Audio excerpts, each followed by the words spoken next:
नमस्कार, जय महाकाल। मैं इस समय उज्जैन कला की नगरी और कला का ये क्षेत्र कालिदास अकादमी परिसर में हूँ। यहाँ पर हम पिछले 30-32 वर्षों से कार्यक्रम निरंतर करते आ रहे हैं। हम यहाँ पर साल में 2 कार्यक्रम तो निश्चित रूप से करते हैं। एक मालवा संगीत सम्मान समारोह, जिसमें फिल्म इंडस्ट्री के बड़े नामी संगीतकारों को हम सम्मानित करते हैं फरवरी में, और दूसरा कार्यक्रम हमारा पिछले 25 वर्षों से हिंदी सेवा सम्मान समारोह, ये निरंतर चलता आ रहा है।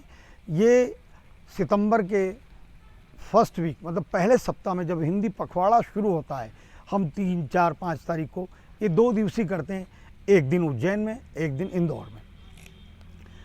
यहाँ पर इसी परिसर में देश के और विदेश के राष्ट्र और अंतर्राष्ट्रीय स्तर के ख्याति प्राप्त लेखक, गीतकार, कवि, साहित्यकार, विद्वान सभी यहाँ पर आ चुके हैं, और मालवा रंगमंच समिति और विश्व हिंदी अकादमी ने उन्हें यहाँ पर सम्मानित किया है। जैसे कि वेद प्रताप वेदिक, अचला नागर, निदा फाजली, पुष्पा भारती, शरद पगारे और वरिष्ठ पत्रकार विश्वनाथ सचदेव, फिल्म इंडस्ट्री के सुप्रसिद्ध गीतकार स्वानंद किरकिरे, राहत इंदौरी, प्रभु जोशी, और गायन के क्षेत्र में बहुत बड़ा नाम है जिनका कविता सेठ, और साहित्य में प्रभाकर छोत्री, और दिल्ली से भी परवेज अहमद। इस तरह से बड़े बड़े नाम यहाँ पर आए हैं, और जो संविधान में जो मान्यता प्राप्त 22 भाषाएं हैं, उनके विद्वान 22 देश के कोने कोने से विद्वानों को हमने यहाँ आमंत्रित किया था, और इसी परिसर में हमने उन्हें हिंदी सेवा सम्मान से सम्मानित किया था। उनके साथ ही पीयूष मिश्रा, जो फिल्म इंडस्ट्री में अभिनेता हैं, लेखक हैं, गीतकार हैं और संगीतकार हैं, वो भी उनके साथ आए थे, और 22 विद्वान थे, महुआ माझी वगैरह वगैरह, बहुत नाम हैं। उसके बाद यहाँ पर देखिए, फिल्म इंडस्ट्री में जो सबसे ज़्यादा गीत लिखे हैं, गीतकार समीर, योगेश जी, अभिलाष जी, और माया गोविंद, राम गोविंद। और पिछले वर्ष हमने यहाँ पर जो कोरोना काल चल रहा था, तो ऑनलाइन हमने कहानी व कविता प्रतियोगिता की थी, जिसमें देश भर के युवाओं ने भाग लिया था, और हमने दोनों विधाओं के लेखकों को, कवियों को 11-11 हज़ार रुपये का पुरस्कार, प्रथम पुरस्कार, द्वितीय पुरस्कार 5,000, तृतीय पुरस्कार 2,500 रुपये, इस तरह से हमने युवाओं को भी जोड़ा, और वो कार्यक्रम बहुत सफल रहा। और साथ ही साथ जो हमने शायद विश्व में किसी भी संस्था ने ऐसा कार्यक्रम नहीं किया होगा हिंदी के लिए, हमने एक सीरीज चलाई थी, और जो 10 सीरीज चली थी, विदेशों में हिंदी, हिंदी का विदेश। जो हमारे प्रवासी हैं विदेशों में हिंदी की बहुत सेवा कर रहे हैं, हमने उन्हें बाद में उनको हिंदी सेवा सम्मान से सम्मानित किया। ऑनलाइन उन्हें हमने प्रमाण पत्र से भी दिया। इसी तरह से वो हमारे कार्यक्रम निरंतर चल रहे हैं। अब हम 4 तारीख को इंदौर में और 5 तारीख को उज्जैन में यही कार्यक्रम कर रहे हैं। हिंदी सेवा सम्मान से सम्मानित होंगे इस समय देशभक्ति की जो फिल्म भुज, उसके लेखक और निर्देशक अभिषेक दुधैया जी यहाँ आएंगे। रविवार सुबह 10 से 12 बजे यहाँ पर उन्हें हिंदी सेवा सम्मानित किया जाएगा, और काव्य गोष्ठी की जाएगी, परिसंवाद भी होगा।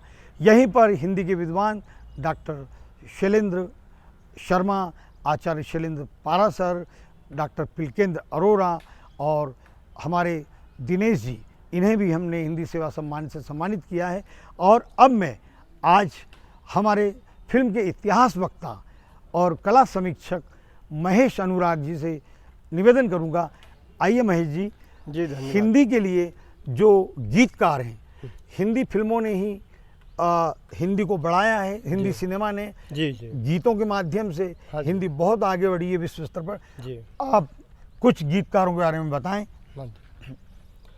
देखिए, हमारे यहाँ गीतकारों में आनंद बख्शी, अनजान, इंदिवर, गुलशन बावरा, समीर, अभिलाष, नीरज, संतोष आनंद, इन्होंने हिंदी गीतों को समृद्धि प्रदान की।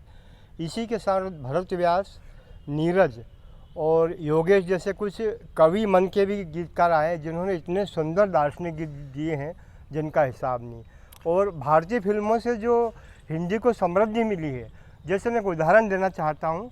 फॉक्स हिस्ट्री एक चैनल है, उस पर हिंदी फिल्म और हिंदी गीतों पे एक इंटरव्यू लिया गया था जिसमें ऋषि कपूर, हेमा मालिनी, यश चोपड़ा, इन लोगों ने बताया था कि जब हम गाने फिल्माने विदेशों में जाते हैं तो ऋषि कपूर कहते हैं कि अरे आप तो हिंदी फिल्मों के कलाकार हैं। तो इन गानों से हमें हिंदी से इतनी बड़ी पहचान मिली। और साहित्यिक गीतों में जहाँ तक बात है, ज्योति कलश छलके, एक जिसमें बिल्कुल शुद्ध हिंदी का इतना सुंदर भाव है। इसके अलावा चंदन सा बदन चंचल चितमन, इंदिवर साहब का लिखा हुआ। इसके अलावा मन रे तू काहे न धीर धरे, साहिर लुधियानवी साहब ने लिखा है। यहाँ तक कि हमारे जो शायर हैं, साहिर लुधियानवी है, शकील बदायनी, मजरू साहब, हसरत जयपुरी, इन लोगों ने शायर होते हुए भी हिंदी का बहुत बड़े रूप में उपयोग किया। और हिंदी गीतों की संख्या बताना तो बड़ा मुश्किल है। मैं ये भी बताना चाहूँगा कि संगीतकारों ने भी हिंदी गीतों को बहुत ऊंचाई प्रदान की। जैसे लक्ष्मीकांत प्यारेलाल ने 500 फिल्मों में म्यूजिक दिया, उन्होंने 3000 हिंदी गाने बनाए। कल्याण जी आनंद जी ने भी नए गीतकारों को भी अवसर दिया और हिंदी को बहुत प्रोत्साहित किया। जी, तो धन्यवाद। अब हम यहाँ पर 5 तारीख को रविवार सुबह 10 से 12 बजे आप सभी का स्वागत है। और यहाँ पर और कुछ 2-1 नाम और थे याद, कई नाम है जैसे करुणा शंकर उपाध्याय, देवमणि पांडे जी, और ऐसे और भी नाम कभी मुझे याद नहीं आ रहे हैं। अचानक ये बातचीत चली थी इसलिए मैंने कहा चलिए कर लेते हैं, क्योंकि हम इन दोनों कार्यक्रम की तो तैयारी कर ही रहे हैं। साथ ही साथ मुंबई में हिंदी दिवस पर 14 तारीख को हम बहुत बड़ा कार्यक्रम करते हैं वहाँ पर भी, और उसकी भी तैयारी चल रही है। हमने एक गीत जो तैयार किया है वो तैयार 75 वर्ष, आज़ादी के 75 वर्ष चल रहे हैं। उस 75 वर्ष में जो हिंदी की विकास यात्रा में जो महारथी हमारे हिंदी के हैं उनको हमने केंद्रित कर एक गाना तैयार किया है। वो 4 मिनट का गाना चलेगा और उनके फ़ोटो चलेंगे उसमें। 3 तारीख को वो गाना रिकॉर्ड है और 14 तारीख को उसका ऑडियो वीडियो रिलीज होगा मुंबई में। धन्यवाद, नमस्कार।